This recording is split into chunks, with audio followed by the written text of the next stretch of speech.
आपका स्वागत है हमारे YouTube चैनल में। आज हम तुम्हें एक जादू की कहानी सुनाते हैं। कहानी का नाम है जादुई तालाब। कैसे जादुई तालाब से रघु ने सोना निकाला। कहानी बहुत ही दिलचस्प है, कहानी जरूर सुने। अगर आप हमारे चैनल पर नए हैं तो चैनल को सब्सक्राइब करें और वीडियो को लाइक करें। चलते हैं अब अपनी कहानी की तरफ। बहुत समय पहले की बात है। एक छोटे से गांव में रघु नाम का एक किसान रहता था। रघु मेहनती और ईमानदार था, लेकिन उसकी किस्मत हमेशा उसके साथ नहीं होती थी। उसका खेत अक्सर सूखा रहता और फसल कम होती थी।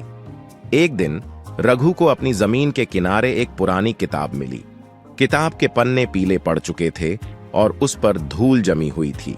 उत्सुकता में रघु ने उस किताब को खोलकर पढ़ना शुरू किया। किताब में एक जादुई तालाब का जिक्र था।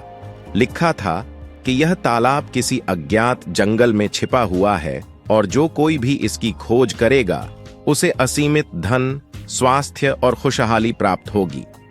रघु ने सोचा कि यह कहानी महज एक कल्पना है, लेकिन फिर भी उसका दिल कहने लगा कि उसे उस तालाब की खोज करनी चाहिए। अगले दिन सुबह रघु ने अपनी पत्नी सरला से इस बारे में बात की। सरला ने पहले तो उसे यह सोचकर मना किया कि यह सब केवल एक कहानी है, लेकिन रघु की दृढ़ता देखकर वह मान गई। उन्होंने अपने बच्चों को अपने पड़ोसी के पास छोड़ा और खुद तालाब की खोज में निकल पड़े।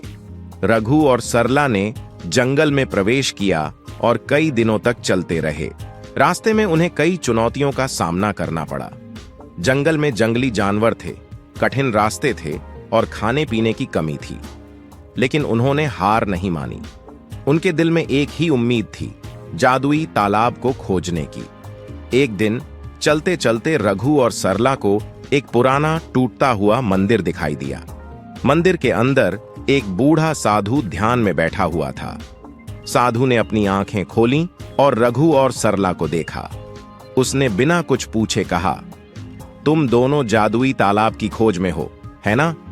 रघु और सरला ने हैरान होकर साधु को देखा और हां में सिर हिलाया। साधु मुस्कुराया और बोला, मैं जानता हूं कि तुम लोग कितनी मुश्किलें झेलकर यहां तक पहुंचे हो, लेकिन यह समझ लो कि जादुई तालाब को पाना इतना आसान नहीं है। उस तालाब की रक्षा एक शक्तिशाली नागिन करती है।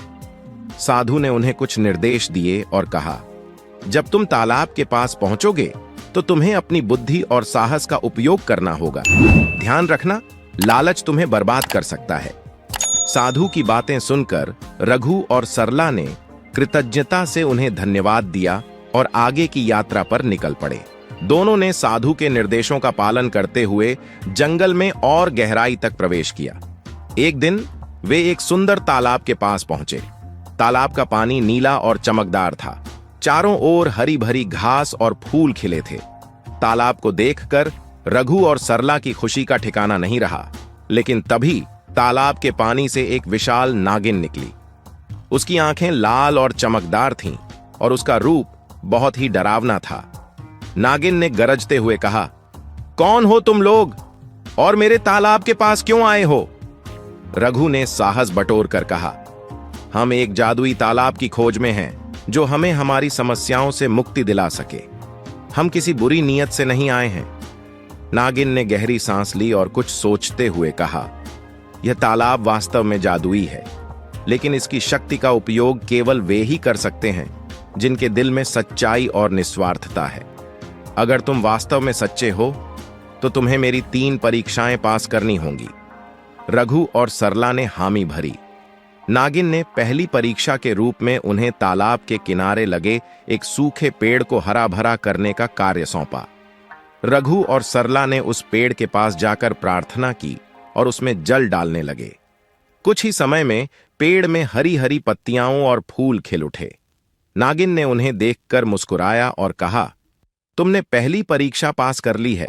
दूसरी परीक्षा में नागिन ने उन्हें एक गुफा में भेजा, जहां एक राक्षस ने कई निर्दोष प्राणियों को कैद कर रखा था। रघु और सरला ने अपनी चतुराई और साहस से उस राक्षस को हराया और उन प्राणियों को आजाद कराया। नागिन ने यह देखकर कहा, तुमने दूसरी परीक्षा भी सफलतापूर्वक पास कर ली है। तीसरी और अंतिम परीक्षा के रूप में नागिन ने उन्हें एक पहेली हल करने को दी। पहेली थी।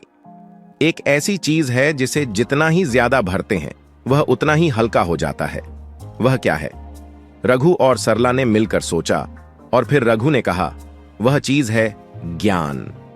नागिन ने खुश होकर कहा, तुम दोनों वास्तव में सच्चे और निस्वार्थ हो। तुमने मेरी तीनों परीक्षाएं पास कर ली हैं। अब तुम्हें इस जादुई तालाब की शक्तियों का उपयोग करने का अधिकार है। नागिन ने अपने जादुई स्पर्श से तालाब को और भी चमकदार बना दिया और कहा, अब तुम जो भी चाहोगे यह तालाब तुम्हें देगा, लेकिन याद रखना इसका उपयोग सदैव अच्छे कार्यों के लिए करना। रघु और सरला ने तालाब के पास जाकर प्रार्थना की और अपनी सभी समस्याओं का समाधान मांगा। तुरंत ही उनके खेत हरे भरे हो गए, गांव में खुशहाली आ गई और उनके जीवन में सुख समृद्धि आ गई। गांव के लोग भी इस चमत्कार को देखकर दंग रह गए। रघु और सरला ने अपनी खुशियों को अपने गांव के लोगों के साथ बांटा और सबकी मदद की। धीरे धीरे उनका गांव एक आदर्श गांव बन गया, जहां सभी खुशहाल और संतुष्ट थे। रघु और सरला ने गांव की खुशहाली को बनाए रखने के लिए जादुई तालाब का उपयोग ध्यानपूर्वक और निस्वार्थ भाव से किया। उन्होंने यह सुनिश्चित किया कि तालाब की शक्तियों का उपयोग केवल अच्छे कार्यों के लिए हो। उनके द्वारा की गई प्रार्थनाओं और प्रयासों से गांव में समृद्धि आ गई थी।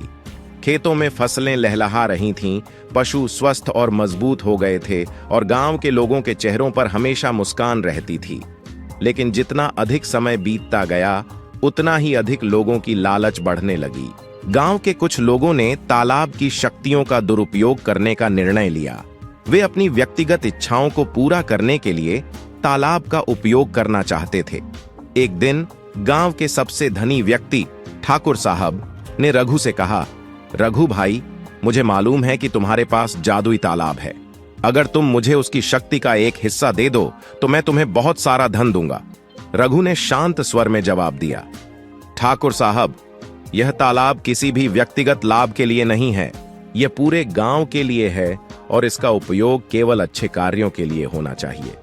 ठाकुर साहब को रघु का जवाब बिल्कुल भी पसंद नहीं आया।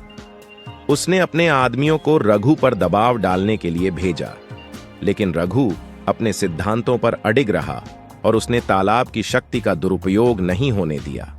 ठाकुर साहब ने हार मानने के बजाय तालाब को अपने कब्जे में लेने का षड्यंत्र रचा। ठाकुर साहब ने गांव के कुछ और लालची लोगों को अपने साथ मिलाया और एक रात जब सब लोग सो रहे थे, वे तालाब के पास पहुंचे। उन्होंने तालाब से पानी निकालना शुरू किया और अपनी इच्छाओं की पूर्ति के लिए प्रार्थना की। जैसे ही ठाकुर साहब और उसके साथी तालाब का दुरुपयोग करने लगे, तालाब की चमक फीकी पड़ने लगी। आसमान में बादल घिर आए और बिजली चमकने लगी। अचानक वही नागिन प्रकट हुई जिसने पहले रघु और सरला की परीक्षा ली थी। नागिन का चेहरा क्रोध से लाल हो गया था। उसने गरजते हुए कहा, तुम लोगों ने तालाब की पवित्रता को अपवित्र किया है। इसका परिणाम तुम्हें भुगतना होगा। नागिन ने अपनी जादुई शक्तियों का उपयोग करते हुए ठाकुर साहब और उसके साथियों को दंडित किया। उन्होंने उन सभी को पत्थर की मूर्तियों में बदल दिया ताकि वे कभी भी अपनी लालच को पूरा न कर सकें।